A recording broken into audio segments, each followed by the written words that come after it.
Alright, so for today's video, we're going to be talking about 10 times Marvel Future Fight fumbled the bag in the last 12 months.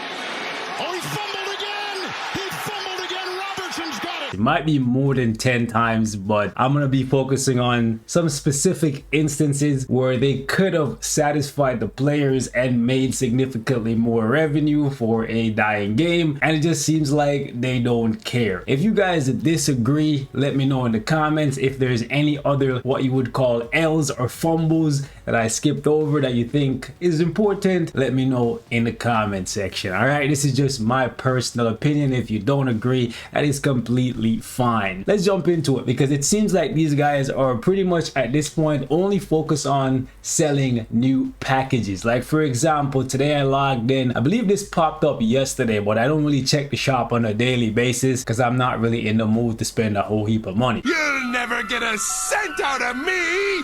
Never! And I saw this package right here, and the package itself looks really good if you still have a roster to develop, or maybe just maybe if you are crazy enough to spend $350 US, it's more if you're Canadian, for a chance of getting a brilliant CTP. This package is the first of its kind. I assume we're gonna see more of it because they're trying to squeeze more money, and that's the thing. It seems like at this point they're coming up with creative new ways to sell packages, but that's the only avenue that they're being creative in. Even this new game mode that they brought in, the Otherworld Arena, it's a little bit creative, but it's just basically more of the same. Things that were already in the game just mismatched and placed in here as new content. This game mode is already so boring to me that literally all I do every day is just come in here and put it on autoplay 5 times and get my rewards. That's literally it. Once my play count for my rewards are done, I just come over here to the Future Pass, I collect, or sorry, the Seasons Pass, the Battle Pass, whatever, collect my rewards, and I forget the game mode is even here. And it's literally only like what, 3 weeks old. This was such a big missed opportunity. The battlefield effects gave me hope that this was going to be something interesting that could last for a couple years, but at this point, truthfully speaking, it just seems like a dead end, because even with the battlefield effects crippling Jean Grey, her damage is being decreased, her defense is being decreased, she's still so strong and so far of every other character that she's literally on every team. Hulk is on a majority of teams as well. Same goes for Thanos and Gore. It's just kind of crazy to see that this right here could have been a money maker for them that also satisfied a significant portion of the community, especially when you consider the fact that this is I would say a hero collector build up kind of game, right? You log in every day, you build up a whole bunch of characters, some of them have team synergy,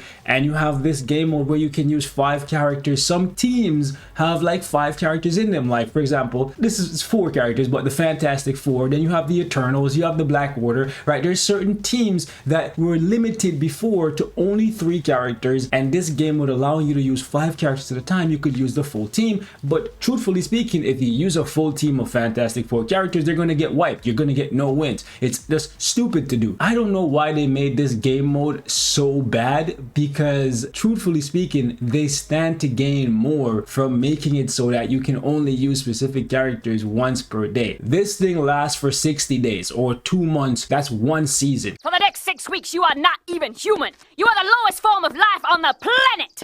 Not true. I've got opposable thumbs and everything. Who is the brainless, slime-lapping, pencil-neck son of a brush salesman who said that? And you can play unlimitedly every single day using the exact same characters. You know how mind-numbingly boring that is? Another day, another migraine. It's just crazy. Whoever thought this was a good idea, you are stupid. Not only from a financial standpoint, but you clearly don't play the game. Granted, it's autoplay, and that was also another issue with this game mode. So I think this was a massive fumble. And here's the thing, the reason why I'm complaining about this, even though it's the first season, is because Marvel Future Fight and the devs behind it, usually what they do is they add in a new piece of content and then they never touch it for like 3, 4, 5 years, and people have to constantly complain for years on end for them to slightly improve it. So more than likely this game mode is going to remain like this for a very, very long time, and that is quite unfortunate, because if they had made it so that you can only use each character once, then the characters that they're constantly giving uniforms to that don't get played in timeline battle could be used here, because timeline battle is basically the creme de la creme, the best of the best. If you're not using the strongest characters possible, you're not gonna be ranked, you're not going to be winning. Another massive L in this update for me personally is Rocket Raccoon's overall kit is damaged, lackluster. He's interesting to play because of the reset on the 1 skill, but Groot is stronger and easier to play with a better passive than Rocket, so it makes it so that why would you even bother building Rocket Raccoon? Like, it truly makes no sense. You have a team, the Guardians of the Galaxy, half of them are energy based characters, the other half are physical characters, but then you give Rocket energy attack and it only applies to Rocket, Star-Lord and Mantis, and the rest of the Guardians like Drax and Gamora and maybe Nebula, since she's been a part of the Guardians for a while now, so I'm guessing she's gonna get the Guardians tag at some point when she gets a uniform. Who knows, maybe even if she gets a uniform, that might be another massive L if you ask me. You stand to make the most money you could possibly make off of a Guardians of the Galaxy update. Since this is the final movie, you think you would make all of these guys very, very good must-have characters, but in the case of Rocket Raccoon, they did such a half-assed job on him that this uniform is easily skippable, and you are probably not going to be seeing another uniform for this guy for another like 3, 4, maybe 5 years if they reach into the comics and do something else for the Guardians. Just kind of crazy to me. Speaking of another missed opportunity, Black Panther Shuri. Everyone was willing to pay for a second uniform for Shuri. We've seen them do synergy uniforms several times in the past. Why Shuri never got a Black Panther uniform that people were willing to pay for is beyond me. Maybe they're saving that for when Shuri gets tier 4, who knows, but truthfully, who cares? When a character is super popular in that moment, that's when you want to cash in. You cannot hold back on a uniform that the player base, majority of the player base, is demanding and are willing to pay for, in hopes that if you release it in the future with a tier 4, those same players are gonna be here and willing to spend on the character. Because these mobile games are constantly losing players. You may never see the kind of sales that you would have seen on the uniform for Shuri if you had dropped it with Wakanda Forever when you decide to eventually go back and release that Black Panther uniform for Shuri. So I think that was a massive L. Speaking of massive L's, another massive L on the part of Netmarble was not giving M'Baku a transcended skill and not adding Okoye and Nakia to the game. Like, it makes absolutely no sense. You could have added 2 more characters, and both of those characters had new uniforms in the movie, so you could have released 2 new characters and 2 new uniforms and transcended skills for these characters. Instead, you release M'Baku, trap him at tier 2 and call it good. Next up, we have Cassie Lang, another Quantumania disappointment. She got the M'Baku treatment, only worse, because at least M'Baku is a very powerful leadership / support combination. She's a mediocre support character and her leadership is garbage. I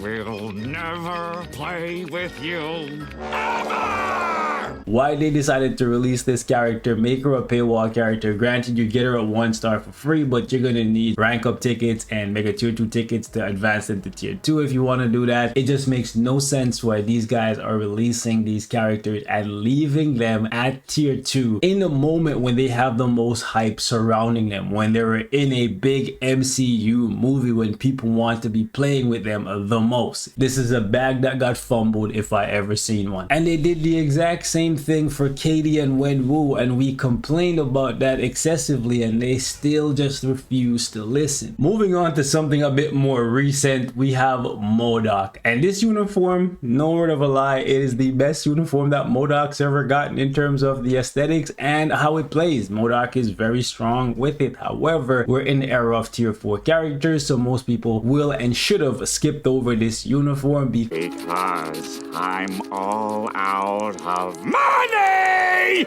there's better, stronger DPS in game. What they should have done with this is make Modoc a blast supervillain support character. Literally the only one we have is Cyclops in his Phoenix 5 uniform. In the Quantumania movie, Modoc was a support character, so he should have been a support character in the game as well. This uniform would have had more value than just another 45% leadership. Moving on to another bag that got fumbled. Lizard, Rhino, and Sandman. These guys should have gotten new uniforms. Maybe not Rhino, but at least Lizard and Sandman should have gotten new uniforms for their small part in Spider-Man No Way Home. They have a fan base. You could easily sell uniforms for them when they're at their peak, if you will, their MCU peak, even though it's a Sony movie, whatever. Point still remains, there was hype behind these characters. They could have easily cashed in and satisfied players. Next up, we have Doctor Strange, arguably one of the biggest bags Netmarble fumbled in the last like 12 months. Has it been longer? Golly, it still feels like just yesterday I watched Multiverse of Madness. But zombie Doctor Strange, people were so excited at the thought of this guy getting a second uniform, a synergy uniform. Doctor Strange as a villain for the first time, Doctor Strange as a zombie. Shut up and take my money. That would have been really cool. And Marvel decided, we don't care what you want, we don't care if you're gonna buy it, we're just gonna skip over it. And I think that kind of attitude is what is killing the game in the eyes of a lot of people. Last but definitely not least, there's a couple I'm skipping over, like the where is Adam Warlock, where is Nebula, where is Drax. We're gonna wait and see what they do next week, because if they don't drop a uniform for Nebula, don't drop a uniform for Drax, don't drop a uniform on a tier 4 for Adam Warlock, then obviously those are gonna be big bags that they fumble. However, the last one I want to talk about is, where is Kang the Conqueror? Who? This cannot be it, okay? They cannot really believe this legendary battle that they released